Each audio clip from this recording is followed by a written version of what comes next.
नमस्कार दोस्तों, मैं मनोज शुक्ला स्वागत करता हूँ आप सभी का इस चैनल पे। इसका नाम है डिस्कशन विद मनोज।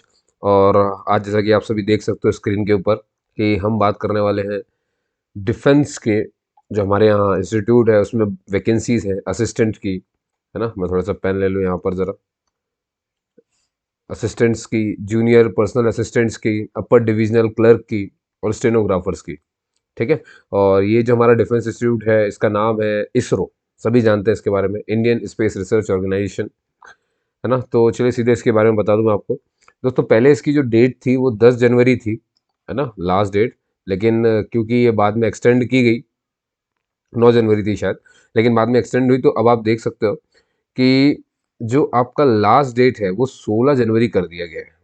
ठीक है, 16 जनवरी है इसकी लास्ट डेट, तो उससे पहले इसको भर देना है आपको। और 18 जनवरी तक आप पेमेंट कर सकते हैं। मतलब मेरे ख्याल से तो जब इंसान भरता है तो फिर पेमेंट हो ही जाता है, उसी समय कर देना होता है। ठीक है। तो ये अलग अलग जोन में ये वैकेंसीज खुली हुई हैं। और मैं एज बता दूं आपको पहले ही, एज जो है मिनिमम वो 28 ईयर है और ये जनरल के लिए है। ठीक है। अब आपको मालूम है कि इसमें ओबीसी को जब आप देखोगे तो 3 साल की छूट मिलती है, एससी एसटी को यहाँ पर आपके 5 साल की छूट मिलती है। ठीक है। और जो एप्लीकेशन फ़ीस है ये भी मैं बता देता हूँ आपको। एप्लीकेशन फ़ीस जो है वो है 100 रुपये। ठीक है। और ये भी सिर्फ और सिर्फ जनरल और इकोनॉमिक वीकर सेक्शन और ओबीसी, है ना। और उनमें भी मैं बता दूं ये सिर्फ बॉयज़ के लिए है ना। अगर इसमें कोई भी गर्ल्स है ना, तो उनके लिए भैया फ्री है। एससी के लिए, एसटी के लिए और पर्सन विद डिसेबिलिटी के लिए, इन सब के लिए ये फॉर्म बिल्कुल फ्री है। और यहाँ तक कि एक्स सर्विसमैन के लिए भी ये फॉर्म बिल्कुल फ्री है, वो लोग फ्री में भर सकते हैं और जितने चाहे उतने पोस्ट भर सकते हैं। लेकिन जनरल वाले और ये लड़के खास तौर पे ईडब्ल्यूएस और इनके लड़के, ये ओबीसी वाले, इनको अगर ये फॉर्म भरना हो, है ना, तो जैसे मान लो इसमें कई सारी पोस्ट है और आपको लगता है कि आप एक से ज़्यादा पोस्ट भरना चाहते हो, तो हर पोस्ट के लिए आपको अलग से देना पड़ेगा। ठीक है। अच्छा, इसमें जोन में बटा हुआ है, तो मैं थोड़ा सा आपको पहले गाइड कर देता हूँ जोन में क्या है। जैसे मान लीजिए भैया जोन है एक अहमदाबाद। ठीक है, अहमदाबाद हो गया। ऐसी एक जोन हो गया बेंगलुरु, है ना। ऐसी थिरुवनंतपुरम, थिरुवनंतपुरम, टोटल 11 जोन में ये वैकेंसीज खुली हुई है। तो सपोज करिए आपने पोस्ट 1 आपने भर दी, इसमें 1 2 3 बहुत सारी खुली होंगी, आपने पोस्ट 1 इसकी भर दी। ठीक है। और पोस्ट 1 जो है वो असिस्टेंट की है, यही बता देता हूँ। चलो, पोस्ट कोड है, ये पोस्ट कोड है और इसका नाम असिस्टेंट है। लेकिन अब आप सोच रहे हो कि अब आप असिस्टेंट के लिए बेंगलुरु में भी भरना चाहते हो, बस ये फॉर्म नहीं होने देगा। समझिए, मतलब एक ही पोस्ट के लिए अलग अलग जोन से नहीं भर सकते। अगर असिस्टेंट की पोस्ट है, जैसे मान लो अपर डिविजनल क्लर्क है, आप सोच चाह रहे थे कि अहमदाबाद में भी अपर डिविजनल क्लर्क का भर दो, आप बेंगलुरु में भी भर दो, तिरुवनंतपुरम में भी भर दो, तो ये अलाउड नहीं है।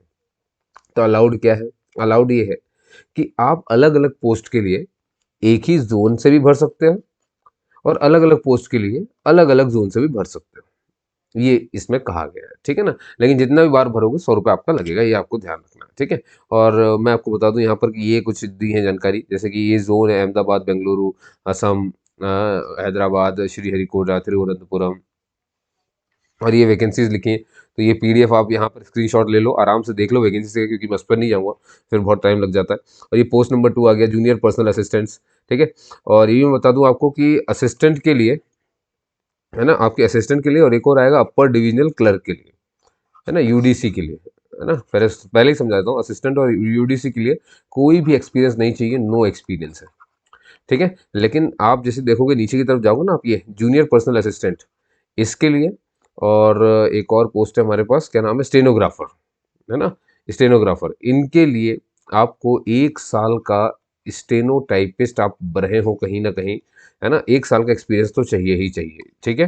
कंप्यूटर की प्रोफेशन समझ चाहिए, और ग्रेजुएशन में कुछ भी नहीं है भैया। ग्रेजुएशन वो आपको मालूम है, ग्रेजुएशन चाहिए और 60% होना चाहिए आपका, बात खत्म है। और एज आपके पास है तो ठीक है, बढ़िया।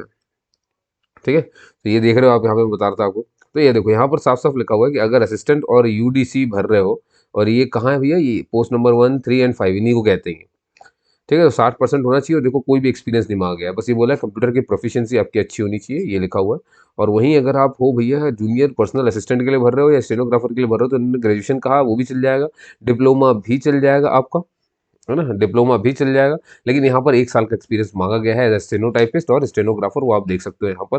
ठीक है, 60% के साथ। और ये भैया मिनिमम स्पीड तक बताई है कि 60 वर्ड्स पर मिनट होनी चाहिए, वो भी इंग्लिश स्टेनोग्राफी में। ठीक है।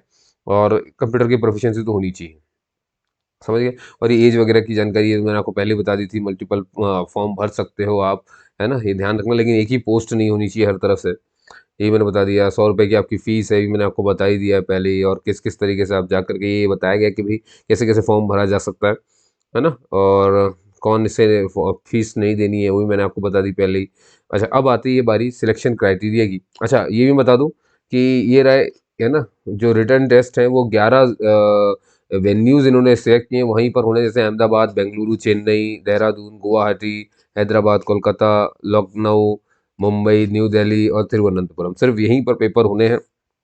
जो भी कॉल लेटर है रिटर्न टेस्ट के लिए वो आपके ईमेल आईडी में आएंगे, इसलिए ईमेल आईडी बहुत सही से भरना, ठीक है। अब यहाँ देखिए जरा रिटर्न टेस्ट के बारे में बता दूं मैं। ऑब्जेक्टिव टाइप होगा, 2 घंटे मिलेंगे, 120 मिनट, ठीक है।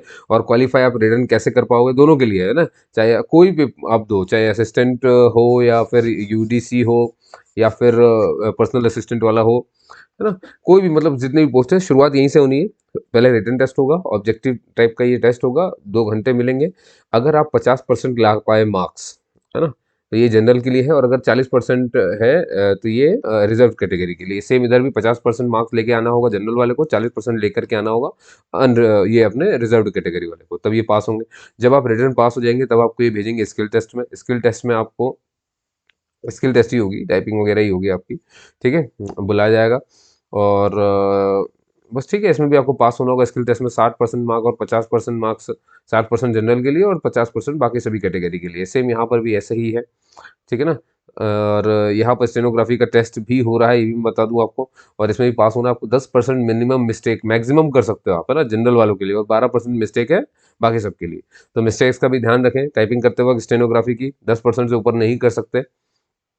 और फाइनल सिलेक्शन ये कह रहे हैं कि जब आप फाइनल सिलेक्शन, आपका जब मेरिट लिस्ट तैयार होगी तो रिटन टेस्ट के हिसाब से तैयार होगी। जब आप स्किल टेस्ट क्वालिफाई कर जाओगे ना, तो उसके बाद जब लिस्ट आपका सिलेक्शन जो है वो आपके रिटन टेस्ट पे ही निर्भर करता है। और अगर मान लो रिटन टेस्ट भी आपके बराबर नंबर आ जाते हैं दो कैंडिडेट के, तब ये क्या करेंगे, तब ये अलग से देखेंगे भैया कि जैसे जनरल इंटेलिजेंस में कितने नंबर आए, रीजनिंग एबिलिटी में कितने नंबर आए, वो रिटन टेस्ट में जो आपने पेपर दिया उसमें से। और अगर वहाँ पर भी मैच खा गया तो डेट ऑफ बर्थ देख लेंगे, आखिरी में बात खत्म, जो ज़्यादा उम्र का उसको नौकरी मिल जाएगी, ठीक है। नहीं सिलेक्ट हो गए भैया तो 25,500 रुपये पर मंथ बाकी सारी सुविधाएं तो हैं, डियरनेस अलाउंस और हाउस रेंट अलाउंस, दुनियादारी का बहुत सारा सारी चीज़ होती है, वो तो के सिलेक्शन के बाद है। ठीक है दोस्तों, तो इतना ही था, है ना। आपने मुझे सुना उसके लिए बहुत बहुत धन्यवाद।